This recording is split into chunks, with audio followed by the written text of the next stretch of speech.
you know, it was an unbelievable thing. And as I say, I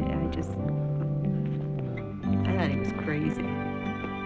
Ever since I've known him, he's been a very stubborn type of person. Somebody who would never quit at anything. I had a dream that one day I would try and run across Canada.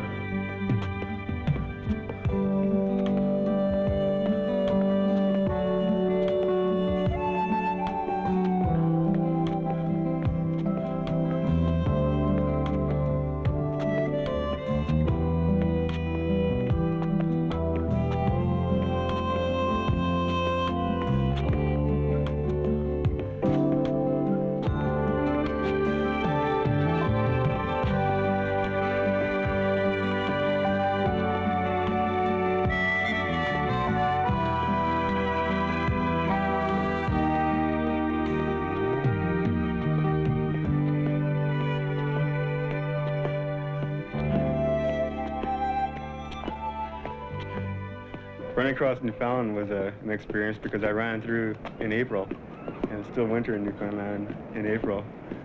I went through running through snow about 5 or 6 times. It was very cold. In terms of weather, that was one of the problems. Another thing about Newfoundland was it was a very barren country. In terms of scenery, the only nice scenery is on the ocean. Other than that, you know, the poor old trees there have trouble growing. But one thing about Newfoundland I really liked was the people. The people there were just, you know, fantastic and so friendly. Right from St. John's to Port au Basque. I was the first to sign the Terry Fox story just a couple days after he left Newfoundland, St. John's, about April 15th or 16th. I was writing for the Toronto Star. And we tracked him down about 90 miles out of St. John's and asked if he'd be in touch with us every week as long as he was running.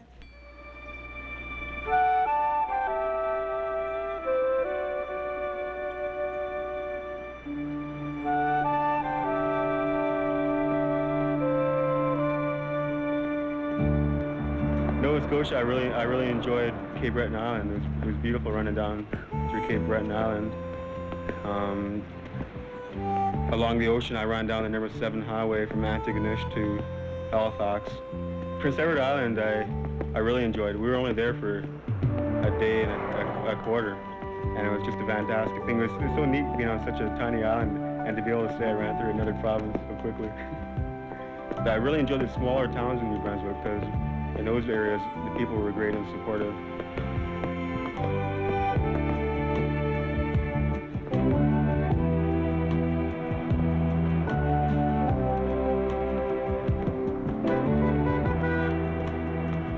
First time I met Terry, before the run, like early in the morning, he was just like a regular guy, nothing special. And then when the first time I saw him run, I think it was just like the same feeling everybody else had when they saw Terry run past. It was like overwhelming, you know, like wow. You know, that's not very a descriptive word, but I think there was really no words to describe how you felt.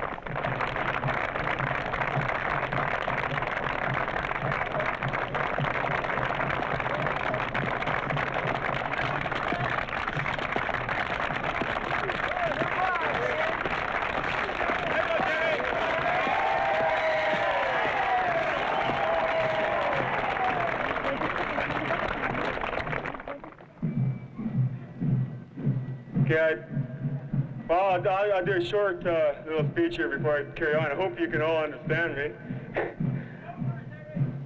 Closer? There? Okay. I'll tell you shortly why I'm running across Canada and what happened to me. When I was 18 years old in Vancouver, BC, I had a pain develop on the right side of my knee over about a 4 or 5 month period. And one morning I woke up and I couldn't get out of bed, and that day they told me I had a malignant tumor and that I had to have my leg amputated in 4 days. Well, right from the start, it was a terrible shock, but I had encouragement and support from all kinds of people. And so right from the beginning, I took it as a challenge and decided I'd try and do my best and show people what could be done on one leg. And I decided after my 1.5 years of chemotherapy that I'd try and run across Canada and raise as much money as I could for the Canadian Cancer Society and try and help out these people. You know, sometimes I have to run in a lot of pain and I get pretty tired. But I don't feel any pain when I get support like this. You're fabulous, and I'd just like to thank you for that.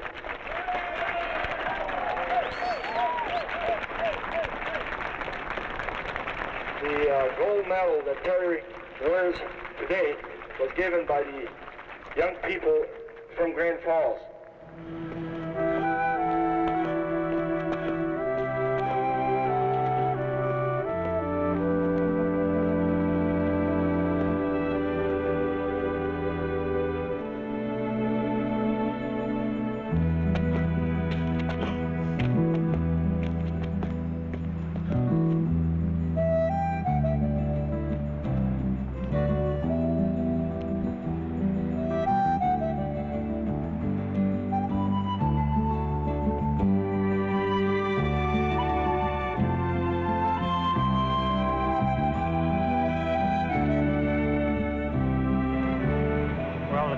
He told me that he was going to run across Canada was when he was running about 3 miles a day in training.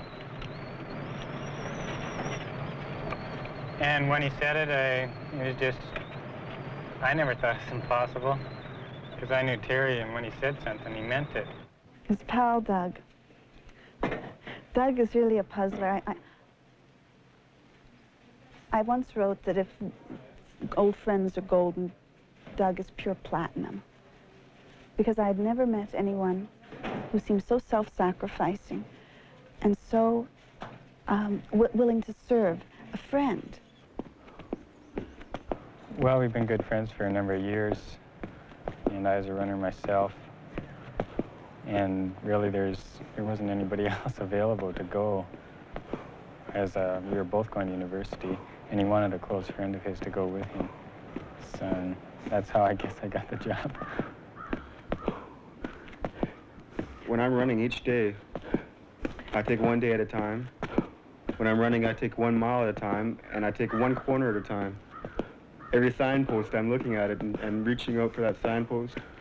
Every corner, I'm reaching out, and this is the type of thing I'm thinking of when I'm running. I think of home a lot. I think of running into Vancouver and running into where I'm going to finish on the ocean, and all you got to do is take another step and keep on going.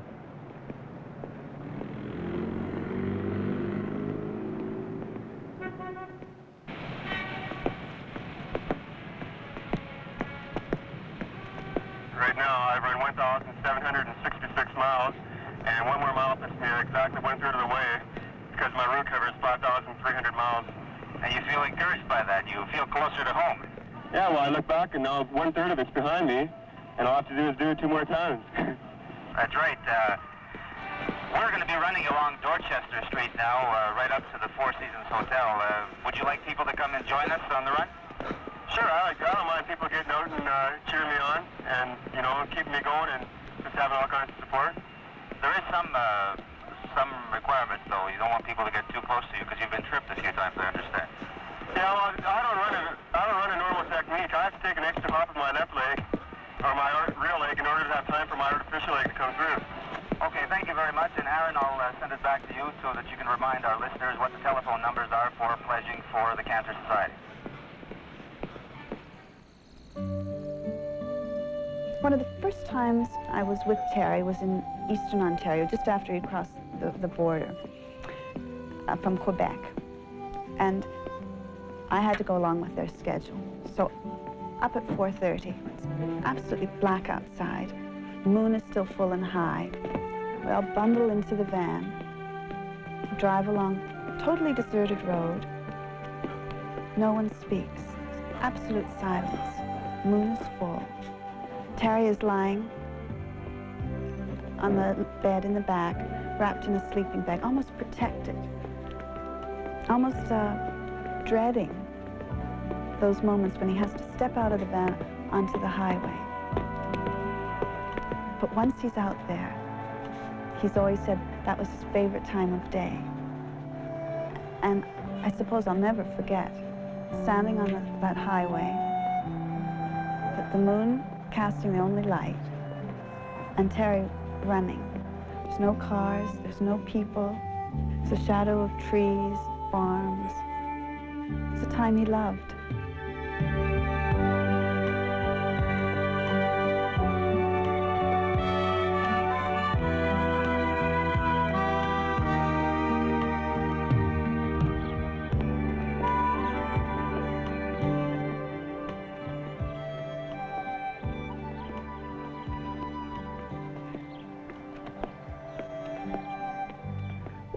I think that a lot of people don't exactly know why he's doing it.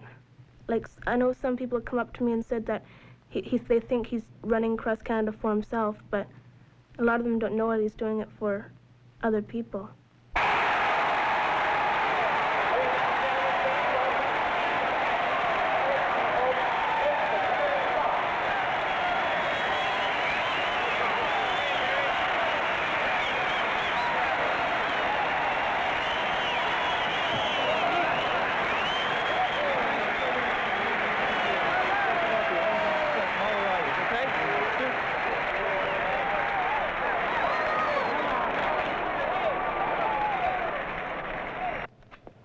It's a very, very private person. He didn't mind the publicity.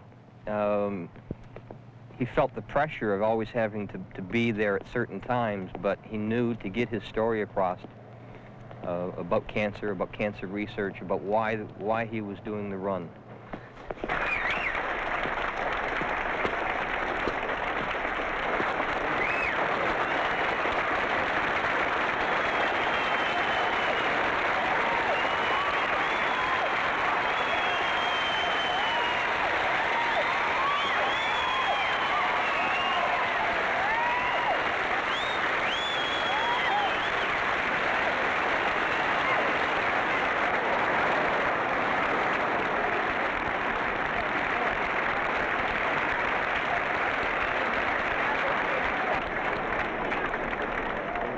Ladies and gentlemen and boys and girls, for welcoming with me this courageous, determined young man who has come to Scarborough today.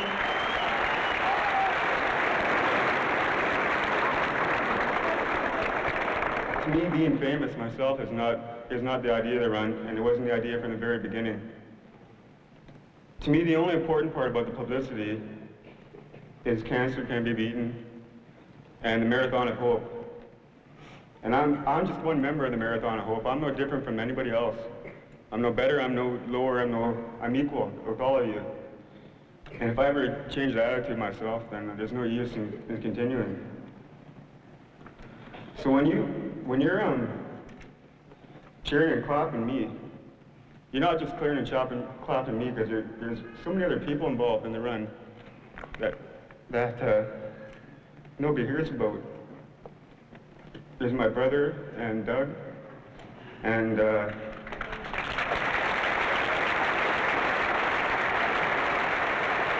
think it's great what he's doing.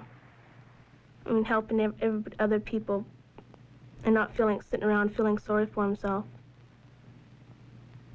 I'm glad he's my brother.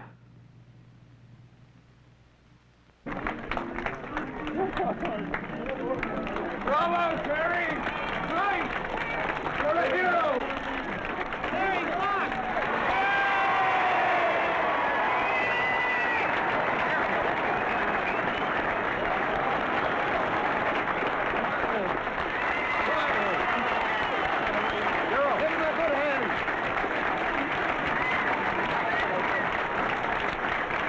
Ladies and gentlemen, I'm almost falling my eyes out watching it.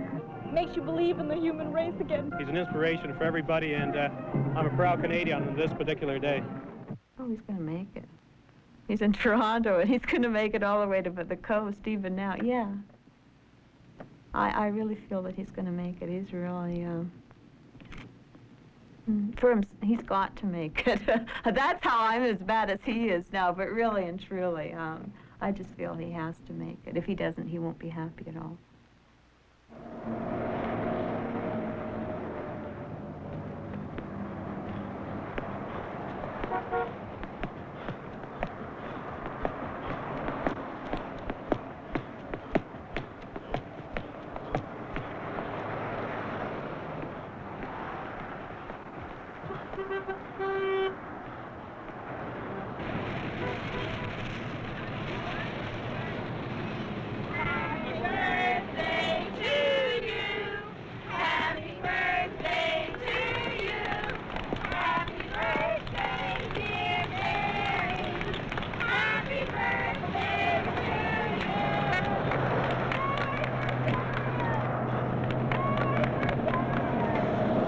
The way that Terry, so we sort of got the tension out of it. for having to run 26 miles a day was fooling around. And on his birthday, we had all kinds of things planned. We gave him a toilet seat.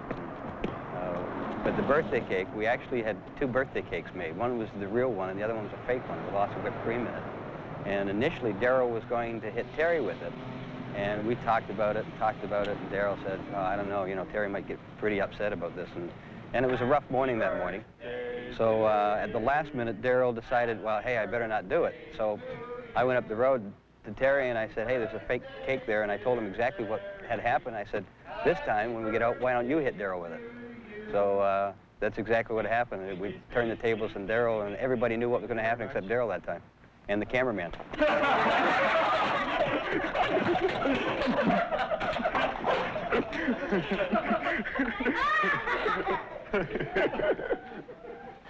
In any birthday, it's time for presents.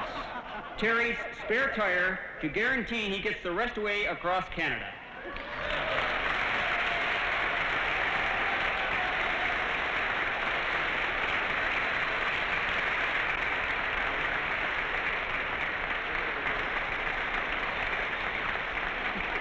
Thank you. I said before today that the only birthday present that would make me happy would be to run as many miles as I could today and get as close to Vancouver as I can.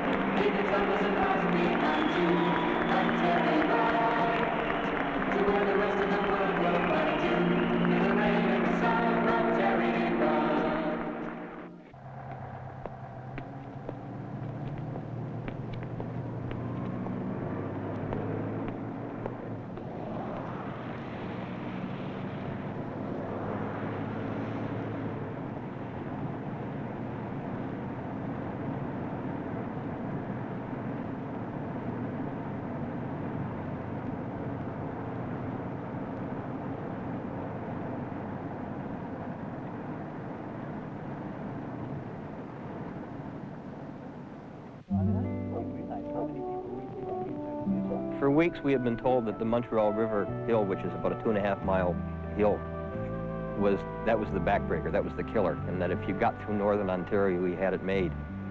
And it was like a challenge. He looked forward to it. In the Sioux, they gave him a T-shirt that said, Montreal River, here I come. And on the back says, I got a beat. And it was, you sort of saw the smile on his face, like he was looking forward to it. But the night before, you could feel the tension that, you know, he was going to have to go up that hill tomorrow. And we had some fireworks, and we fooled around on the beach and had a little campfire and just tried to relax everybody. The whole crew, even the guys with the documentary film crew. It was like, again, like the family.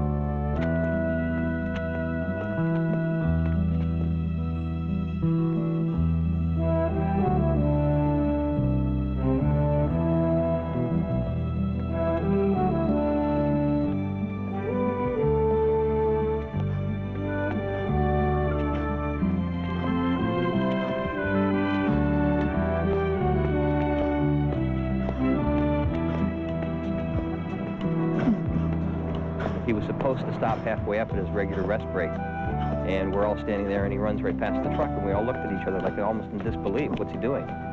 And then we jumped in the truck and moved ahead, and I sat at the top of the hill, and just as he got to the top of the hill, I'm sitting on the fender, and he comes up to me, and he's about 10 yards away, and he looks at me, and he said, is that it? And I said, that's it. Big smile across his face, and he walked past, or ran past, I'm sorry, and slapped hands. And it was just like, he did it. He did it. We're on our way home. I've been doing pretty good. I think I've had 3 good days in a row, 26 miles. The hills I'm kind of sore right now. My muscles in my legs, especially, and even my arm, my right arm is sore. But that's because I haven't run up hills in a long time, and they're long and steep. Not only going up, but going down them too. But I've handled it pretty good, and I'll be out of it eventually.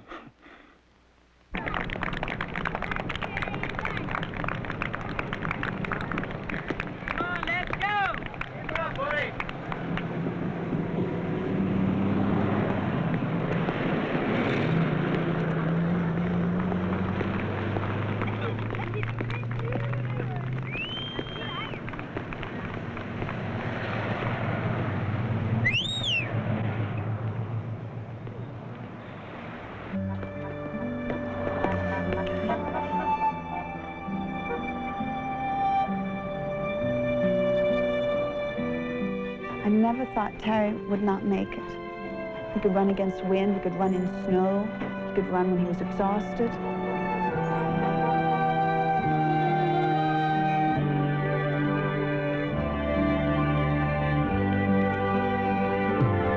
For about 2 days, he started saying, there's something wrong, I feel tired. And I said, is it the, we thought it was the leg. Maybe it wasn't snapping back right. He was having to work hard.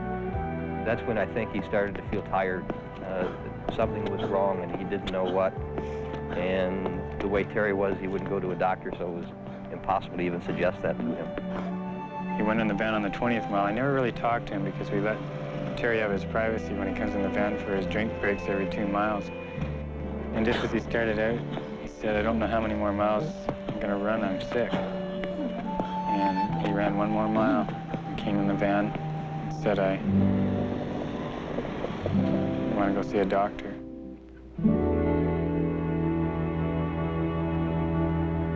Yesterday I was running, and I had noticed a little bit of hardness in breathing. And near the end of the day, 18 miles, I was coughing and choking and had pain in my neck and my chest. And I did 3 more miles, and I decided I had to go see a doctor. And it was discovered then that originally I had primary cancer in my knee 3.5 years ago. And that the cancer had spread. And now I've got cancer in my lungs. And we got to go home and try and do some more treatment. But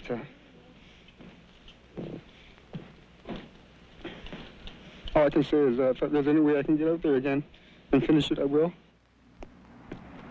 This summer, I think all of you have read in the papers about something that's absolutely courageous. Something that no one has ever done before. A young man who, on one leg, has run further, harder, and longer than anyone else has ever done. He's not a Superman. He's not a bionic man. He's a young man, just like a lot of you, who's come from this area and who's done something that's absolutely outstanding, absolutely courageous. And right now, Terry is on his back. Excuse me, I'm sorry, but he's on his back at the Royal Columbian. And if he needs courage, it's now. If he needs help, it's now. There was one other boy. He was in our first graduating class in the school. He did a lot of the advanced work. He went to towns, told him Terry was coming, did the PR, and also spent time with Terry. He's a graduate of the school. And I'd like you to give a standing ovation to Darrell Fox.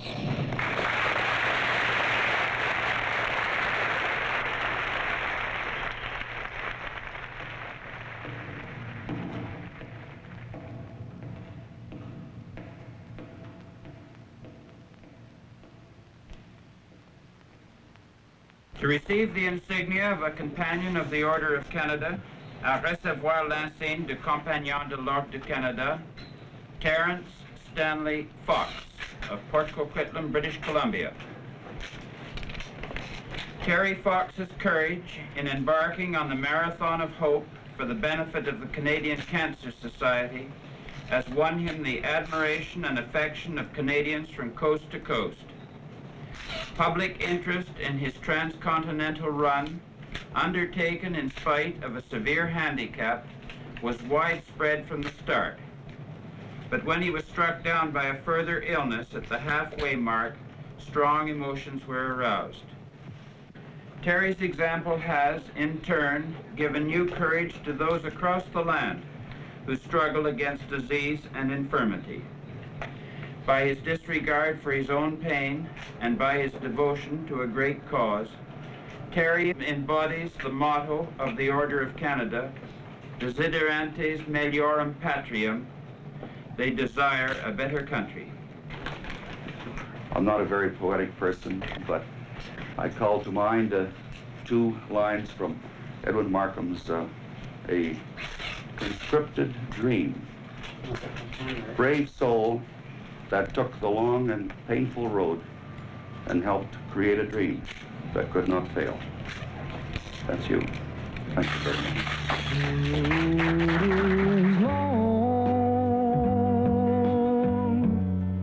With a many a winding tongue that leads us to knows where, who knows where. But I'm strong